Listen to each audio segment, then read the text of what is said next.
Sir Jagan గారికి ప్రాణహాని ఉంది అని చెప్పేసి సెక్యూరిటీ రివ్యూ కమిటీ కోర్ట్‌లో చెప్పింది సార్. అంటే అంతకుముందు జెడ్ ప్లస్ కేటగరీ సెక్యూరిటీ కావాలని జగన్ గారు కోరుకున్నారు కదా! దానిపై విచారణ జరిపిన సెక్యూరిటీ కమిటీ ఉంది ప్రాణహాని. అందుకే జెడ్ ప్లస్ కేటగరీ కేటాయిస్తున్నాం అన్నట్టుగా చెప్పారు. మరి ఎవరి దగ్గర నుంచి ప్రాణహాని ఉంది? మరి ఇప్పుడు జెడ్ ప్లస్ కేటగరీ కేటాయిస్తున్నారంటున్న మీరేం చెప్తారు సార్ దీనిపైన? జగన్ తనకు ప్రాణహాని ఉందని, ఈ కూటమి ప్రభుత్వం తనను చంపాలని చూస్తుందని, అందుకనే తనకు సెక్యూరిటీని తగ్గించేశారని హైకోర్టులో పిటిషన్ వేశాడు. జూన్ 3కు ముందు తనకి ఏ రకమైన జెడ్+ సెక్యూరిటీ ఉందో అలాంటి సెక్యూరిటీనే తనకి ఇవ్వాలని కూడా ఆయన హైకోర్టుని కోరాడు.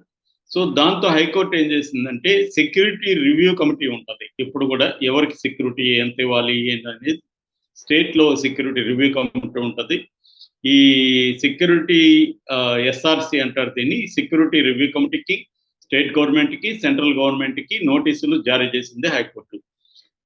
కౌంటర్ వేయమని.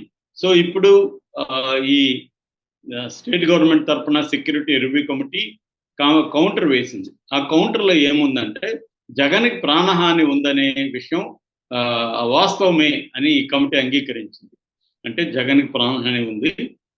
మేము గతంలో అతను ప్రతిపక్ష నాయకుడిగా ఉన్నప్పుడు 2014 నుంచి 19 వరకు తనకి జెడ్ కేటగిరీ సెక్యూరిటీ ఇచ్చాము. దాని తర్వాత సీఎం అయినాక జెడ్+ కేటగిరీ 58 మెంబర్స్‌తో జెడ్+ కేటగిరీ ఇచ్చాము. దాని తర్వాత ఏమైందంటే హోదా ఆధారిత సెక్యూరిటీ అనేది మేము ఇస్తున్నాము. హోదా ప్రకారం అతను ప్రతిపక్ష నాయకుడు కాదు, ఎమ్మెల్యే కాబట్టి మేము ఇప్పుడు సెక్యూరిటీ ఇచ్చాము.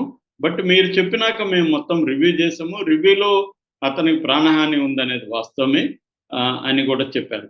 అట్లాగే జగన్ తనకి ప్రాణహాని ఉందని కోర్టుకి చెప్పడం కోసం అయ్యన్న పాత్రుడు కామెంట్స్ కూడా చెప్పాడు. మనం ఆల్రెడీ వీడియో కూడా చేసిన దాంట్లో అయ్యన్న పాత్రుడు ఇంకొక వ్యక్తితో మాట్లాడుతూ జగన్‌కి కేవలం ఓడిపోయాడు తప్ప చచ్చిపోలేదు.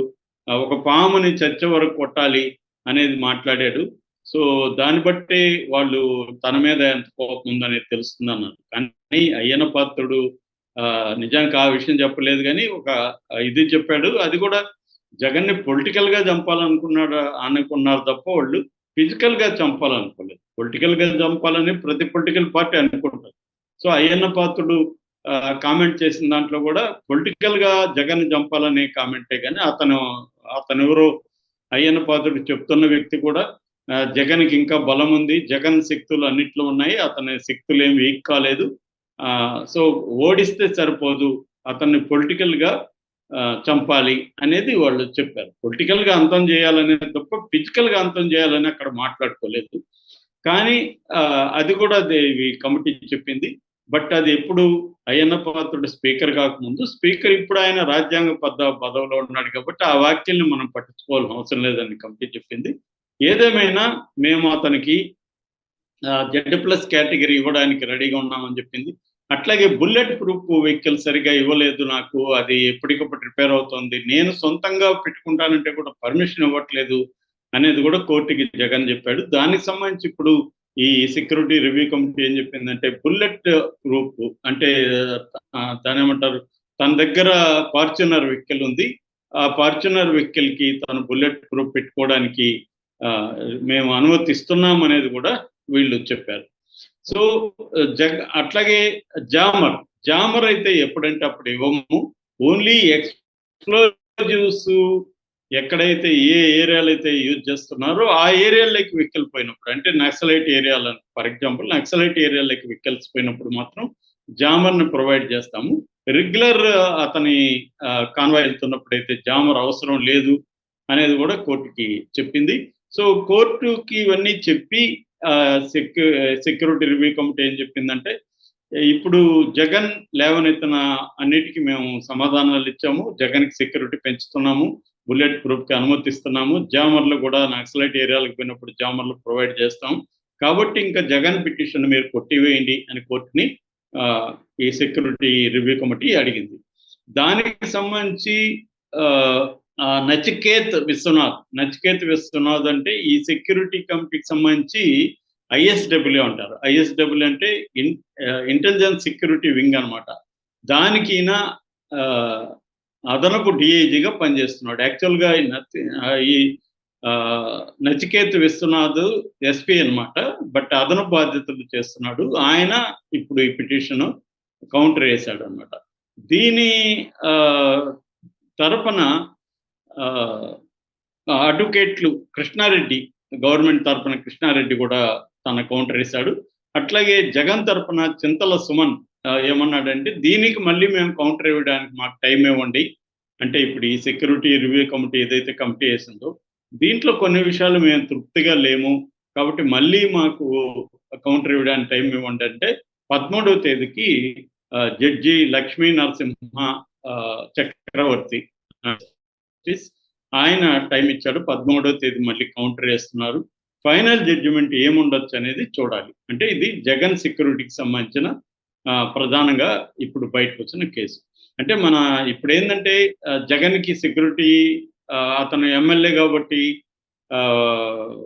2+2 సరిపోతారు, అంతకంటే ఎక్కువ ఇవ్వాల్సిన అవసరం లేదని చెప్పారు. ఎమ్మెల్యే ఇప్పుడు అటు అనుకుంటే లోకేష్ గతంలో ఎమ్మెల్సీగా కూడా లేనప్పుడు అతనికి ఎందుకు ఇచ్చారు జెడ్ సెక్యూరిటీ కేటగిరీ అన్నట్టు చాలా మందికి సెలబ్రిటీలకి వై సెక్యూరిటీలు జెడ్ సెక్యూరిటీలు ఇస్తున్నారు. ఇక్కడ ఎమ్మెల్యేనా కాదా అనేది కాదు, వాళ్ళ సెక్యూరిటీ థ్రెట్ పర్సెప్షన్ అంటారు. థ్రెట్ పర్సెప్షన్ ఎక్కువగా ఉంటే జెడ్ కేటగిరీ కూడా ఇవ్వచ్చు ఎవరికైనా. కాబట్టి ఇది తెలుగుదేశం వాళ్ళు ప్రచారం చేస్తున్నట్టు జగన్ ఓన్లీ ఎమ్మెల్యే అనేది కాదు, అతనికి 40% ఓట్లు వచ్చాయి. అవునన్నా కాదన్న అతను ప్రతిపక్ష నాయకుడే, అసెంబ్లీలో లేనంత మాత్రం ప్రతిపక్ష నాయకుడు కాకుండా పోడు. తనకి సెక్యూరిటీ థ్రెట్ పర్సెప్షన్ కానీ ఎక్కువ ఉంటే కోర్టులు ఇవ్వచ్చు. సెక్యూరిటీ థ్రెట్ పర్సెప్షన్ బట్టి ఉంటుంది తప్ప దీనికేమి ఫిక్స్డ్ నియమావళి అనేది ఏమీ లేదు. కాబట్టి గతంలో కూడా చంద్రబాబు కూడా 20 మంది ఎమ్మెల్యేలు ఉన్నారు, అందులో 4 వెళ్ళిపోయారు. 19 మంది ఎమ్మెల్యేలు ఉన్న చంద్రబాబు జెడ్+ కేటగిరీ ఇవ్వలేదా?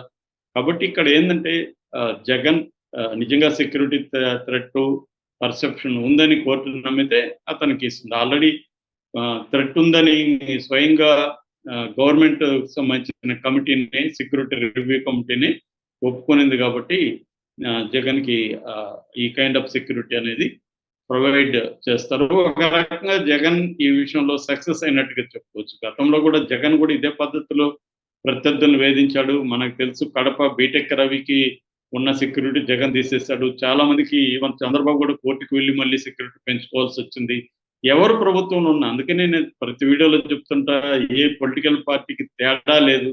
ఎవరు ప్రభుత్వంలో ఉన్న ప్రత్యర్థుల్ని ఏదో ఒక రకంగా వేధిస్తూ ఉంటారో అందులో వేధించే మెథడ్స్లో సెక్యూరిటీ తీసేయడం ఒక మెథడ్. సెక్యూరిటీ తీసేస్తే వాళ్ళు ధైర్యంగా అనేది ఒక పర్సెప్షను, దానివల్ల వాళ్ళు వాళ్ళ పొలిటికల్ పార్టీ ఆ మేరకు నష్టపోతుంది అనేది ఒకటి.